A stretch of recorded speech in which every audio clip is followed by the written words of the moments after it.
Si nosotros como emocionólogos no nos quedamos solamente en esa, no vamos a catalogar como mente estrecha, pero mente corta, ¿sí? Sino esa finitud que se le plantea al ser humano. Nace, te reproduce y te mueres.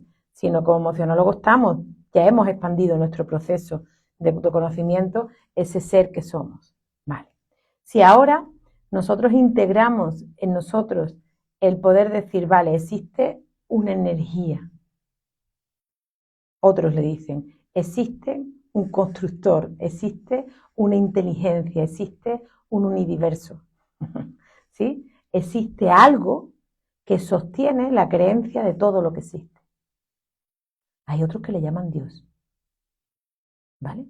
Ponedle el nombre que queráis, entrar en el fractal que os venga bien. Vale, esa energía, esa existencia es una energía completamente equilibrada en su masculino y femenino, como que no existen por separado, solo es una. Universo, univerbo, univerdad, ¿vale?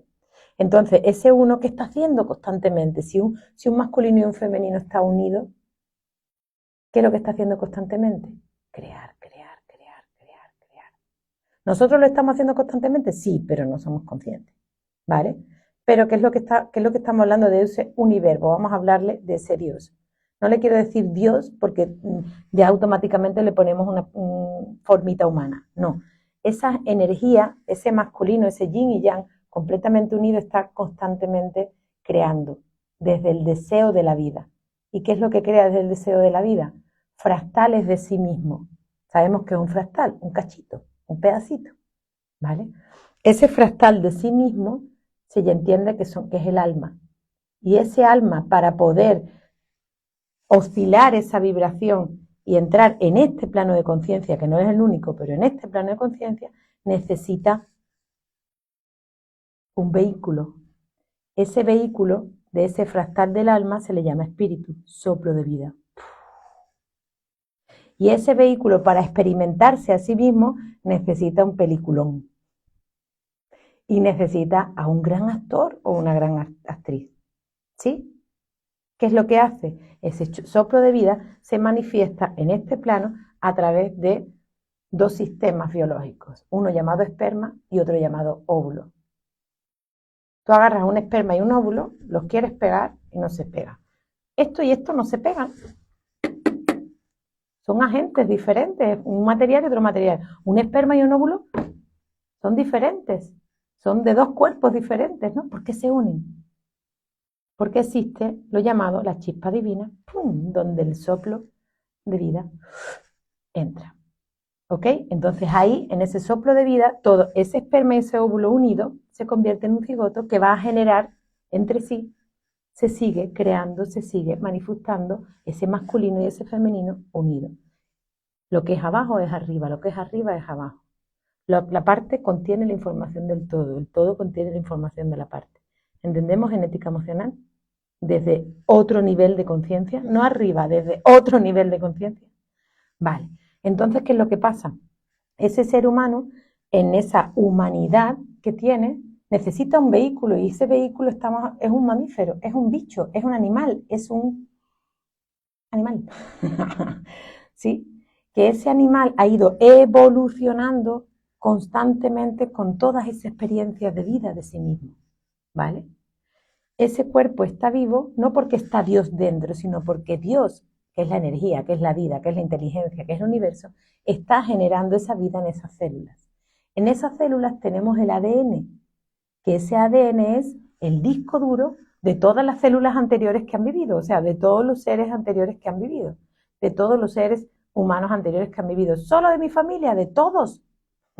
Si solo para que tú nazcas tiene que haber 300 personas mínimo que generen esas fusiones, ¿vale? Pero no me puedo olvidar de ese fractal, de esa unidad, de ese masculino y de ese femenino en constante creación del deseo del amor de la vida, ¿vale? Se despierta la vida en ese cuerpo y ahora ese cuerpo, en todo ese ADN, trae la información de cómo ese cuerpo ha de crearse. Y ese cuerpo, en el momento de nacer, bueno, eso lo podemos puntualizar mucho más, pero ese cuerpo también se engancha a una red energética, también está enganchado a una red emocional. también está enganchado a una red mental. Y todo eso se llama campo morfogenético. ¿Reconocemos el campo morfogenético? Y en ese campo morfogenético que está, pues toda la información de lo que han vivido todos los seres de su familia, que son los que la frecuencia nos lleva con más cercanía, ¿sí? Nos radia con más cercanía, y todos los seres de la existencia, todos los, vamos a llamar, los seres humanos, las plantas, los minerales, los animales, todo lo que existe, está subida la información a la nube. Entonces, ¿cómo entiendo que se puede ir sanando, equilibrando? Todo se está sanando y se está equilibrando, porque si no la existencia de la humanidad desaparecería. Porque el ser humano se mueve desde la pulsión del amor, unidad que es. Esa es la pulsión, ese es el soplo de vida, ese es el espíritu, para que estoy soplando vela. Eso es el calor que sentimos física, mental y emocionalmente. Eso es el amor. A sin amor, sin muerte. El amor es la vida. ¿Qué es lo que pasa? Que cada ser humano tiene un gorro puesto. Y ese gorro puesto se le llama ego. Y ese ego dice, tú no eres yo. Yo estoy separado de ti. Y hay un videojuego que dice que ese ego interpreta un rol, un papel para volver a casa. Para volver al origen, al oro del gen, que es a esa deidad, en todo este plano. Entonces, ¿cómo nosotros como emocionólogos vemos a un ser humano? ¿Separado? ¿Enfermo? ¿Solo? ¿O lo vemos siendo una parte de nosotros experimentándose en Dios confundido con un gorro?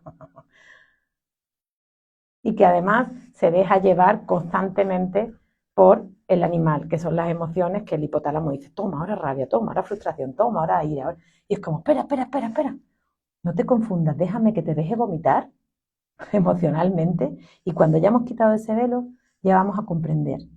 Y cuando ya comprendemos, ahí dentro es cuando se toma conciencia, es como, wow, ahora entiendo esto. Y ahí es donde empezamos a cambiar la percepción, porque ya me pongo en el lugar del que el villano que me ha hecho el daño, o ya me pongo en el lugar de la situación como fue, o del pasado que tal, ya, ¿qué nos ha pasado en Allen esos 6 meses antes? Voy ampliando mi mente, ¿para qué? Para que pueda percibir lo que siento. Y el ser humano, como ser humano, solo está diseñado para amar. Todo lo demás forma parte del peliculón, del videojuego. De cuántas casillas tengo, de cuántas lucecitas, de cuántas veces me he muerto y me he levantado. ¿Sí? ¿Me hice entender? Entonces, para responder a esta pregunta de qué pasa en una genealogía que constantemente tiene una misma pauta, llámalo enfermedad, tiene una misma pauta. Esas genealogías están viviendo confusiones de sí mismos constantemente. Y en ocasiones hay personas que tienen cada vez más despierto, y cada generación es así, según la generación vamos despertando más a la conciencia de lo que somos, o sea, a la conciencia de la inteligencia que somos, y le vamos poniendo más amor, le vamos poniendo más comprensión, le vamos poniendo más entendimiento, mientras que estamos usando esa guía, porque la genealogía es una guía, es una brújula. La genealogía es decir, aquí se ha sufrido mucho, venga, yo voy a seguir sufriendo, pum, sigo codificando mis genes.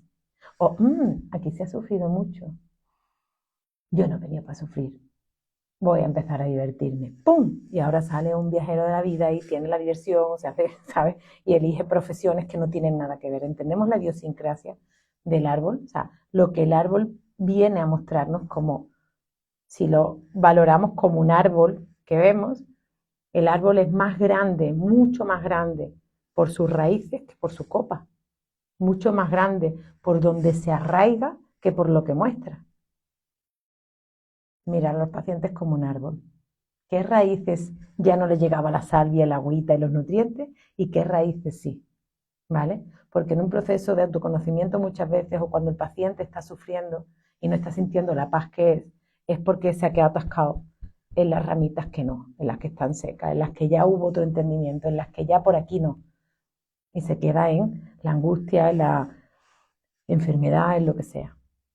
Y un emocionólogo lo que está haciendo es poner toda esa comprensión del constructor de lo que existe, ¿sí? A favor de esa persona. Entonces la sanación es mucho más extensa de lo que se cree. Sanar se entiende como equilibrar el cuerpo, ¿no? Sanar, el cuerpo está enfermo, pero ¿y la mente que no está equilibrada? ¿Sí? ¿Y las pautas de conductas que son irrazonables?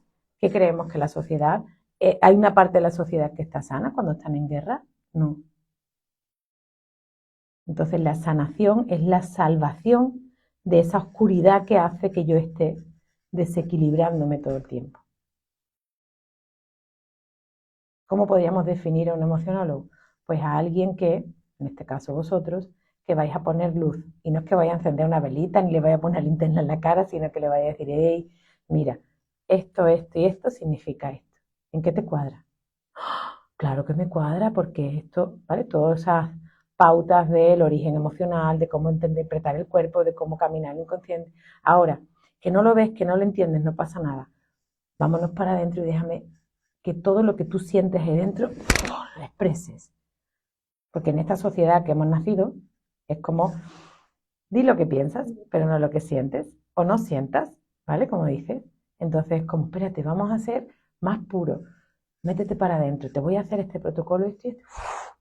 Y ahí en ese estado de cuando expresamos y nosotros lo sabemos, te quedas en un espacio de...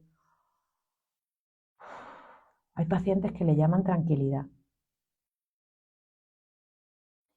Yo le llamo como, he vuelto a casa. Ay, ¿sabes? Como es un estado de paz. Y ahí se permite cualquier comprensión. Entonces la sanación es la salvación de ese equilibrio, de ese juego.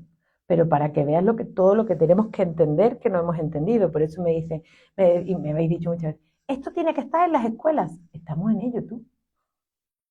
Espérate que mi abuela por lo menos luchó para que yo pudiese votar. Vamos por, vamos por fases y por etapas.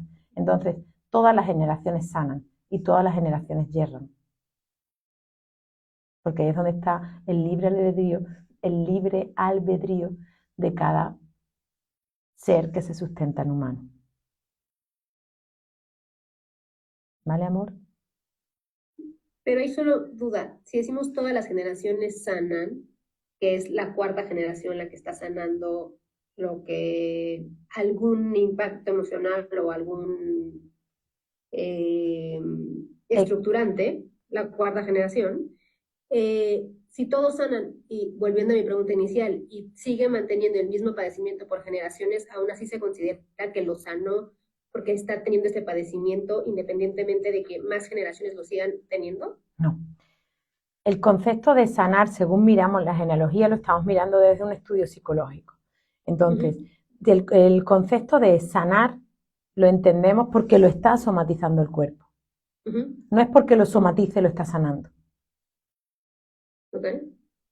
Date cuenta que aquí en emocionología nosotros damos un paso metafísico. O sea, si nos quedamos en la psicología, vale, esta persona está sanando esto. Entonces la pregunta de por qué el otro también ha nacido con esta patología y el otro, no hay un entendimiento, ¿vale?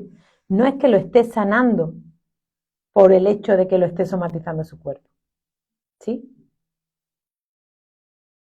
A través de su cuerpo es como expresa lo que se podría sanar o no en esa historia. Okay.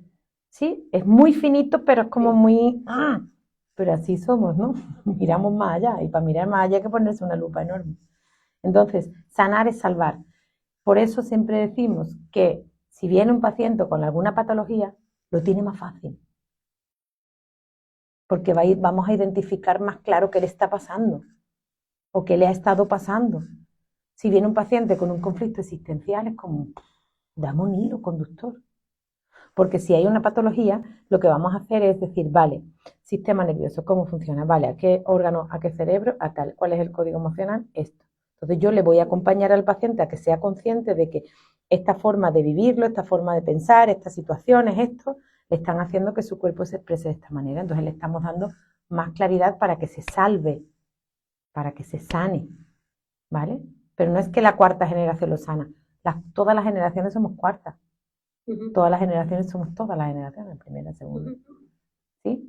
Sí, pero más bien como que me quedó ahora muy claro cuando me explicas de, en realidad esta cuarta generación, este padecimiento te está mostrando lo que deberías de sanar y tú puedes hacer esa conciencia o no, y por eso se va arrastrando en dado caso de que no, o tú lo identificas y conscientemente lo sanas, y entonces ya no se debería de seguir pasando de generación en generación. Pero si se sigue pasando, ¿no? Es para más luz. Es lo contrario a lo que se cree. Es como, no, es que ya esto yo lo tengo que cortar, yo tengo, que te vendrán muchas personas de, yo es que vengo a sanar y a salvar el árbol. No, tú vienes a entenderlo, tú para entender tu historia y para entender tu película, tú lo que vienes es a amarte. Al árbol déjalo quieto y úsalo, pero no lo Claro. utilices. El utilizarlo es, ay, porque yo no tengo otra cosa en que divertirme y me voy a centrar en esto. No, no, espérate. Con todos los respetos, ¿qué es lo que ha debido de pasar aquí para que yo esté viviendo esto? No qué culpa tienen los otros de lo que me está pasando, es que es un peliculón completamente diferente. Y ahí no hay sanación. ¿Vale, tesoro? Me quedó clarísimo. Gracias. ¿Cómo empieza la mentoría de hoy? ¿Me voy con los emociones o no?